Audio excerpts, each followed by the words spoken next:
রাত পোহালেই প্রথম দফার ভোট ১৬ জেলার ১৫২ আসনে ভোট গ্রহণ। ভোটের আগে চরমে রাজনৈতিক উত্তাপ।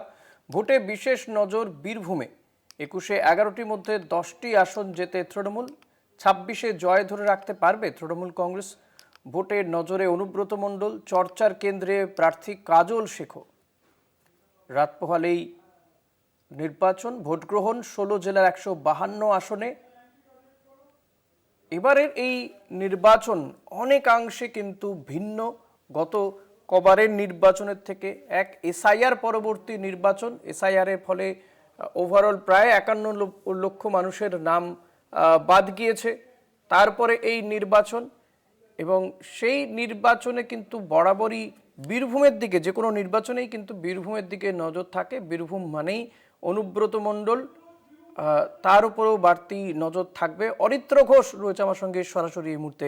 কথা বলবো অরিত্রর সঙ্গে, যে ভোটের আগের দিন বীরভূমের কি চিত্র, অনুব্রত মণ্ডল, কাজল শেখ কিংবা দুধকুমার মণ্ডলরা তারা কি বলছেন, প্রত্যেকে কতটা আশাবাদী, কি পরিবেশ সেখানকার ভোটের আগের দিন?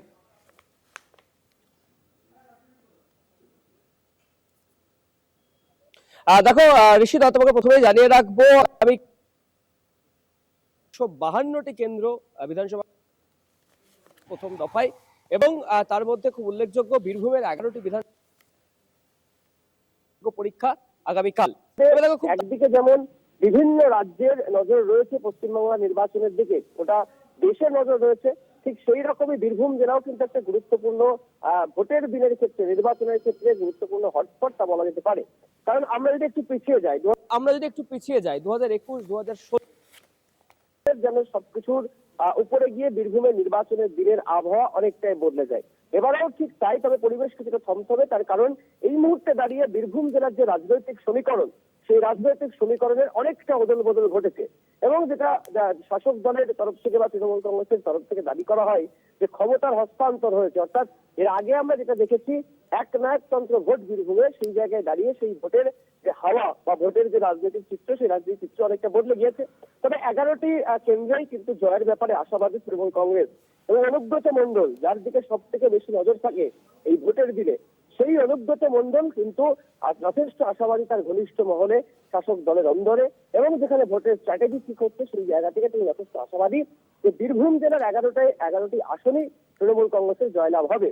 এবং উল্লেখযোগ্যভাবে এবারে শুধুই লাইমলাইট অনুব্রত মণ্ডল নয়, অনুব্রত মণ্ডল ছাড়াও কাজল শেখ, যিনি হাসন বিধানসভা কেন্দ্র থেকে এবারে তৃণমূল কংগ্রেসের প্রার্থী রয়েছেন, দুধকুমার মণ্ডল বিজেপির প্রার্থী, তিনিও কিন্তু এবারে লাইমলাইটে রয়েছেন।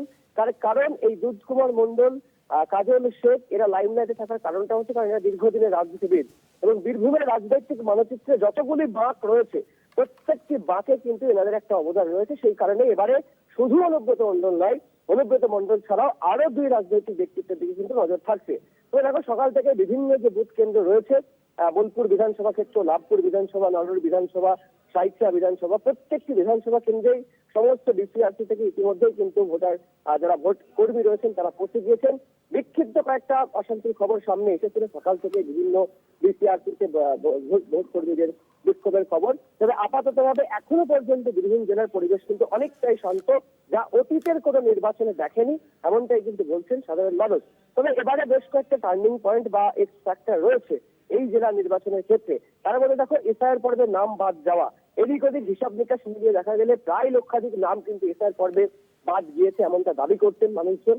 এছাড়াও যেটা গুরুত্বপূর্ণ, অনুব্রত মণ্ডলের জেলা সভাধিপতি থেকে কোর কমিটিতে গোটা ক্ষমতার একটা ভাগ করে দেওয়া, এবং বীরভূম জেলার রাজনৈতিক ক্ষেত্রে এই কোর কমিটির অবদান অত্যন্ত গুরুত্বপূর্ণ রয়েছে। হিংসা ছাড়া ২০২৪-এর লোকসভা নির্বাচন সংগঠিত করেছিল এই কোর কমিটি। ২৬-এর নজরে সেই কোর কমিটি কিভাবে নির্বাচনকে পরিচালনা করে, বীরভূমের আবহাওয়া যতটা না উত্তাপ রয়েছে, একই সাথে রাজনৈতিক উত্তাপও কিন্তু বাড়ছে। এখন শুধু সময়ের অপেক্ষা, কারণ রাত পোহালেই বীরভূমের ১১ কেন্দ্রের ১১ জন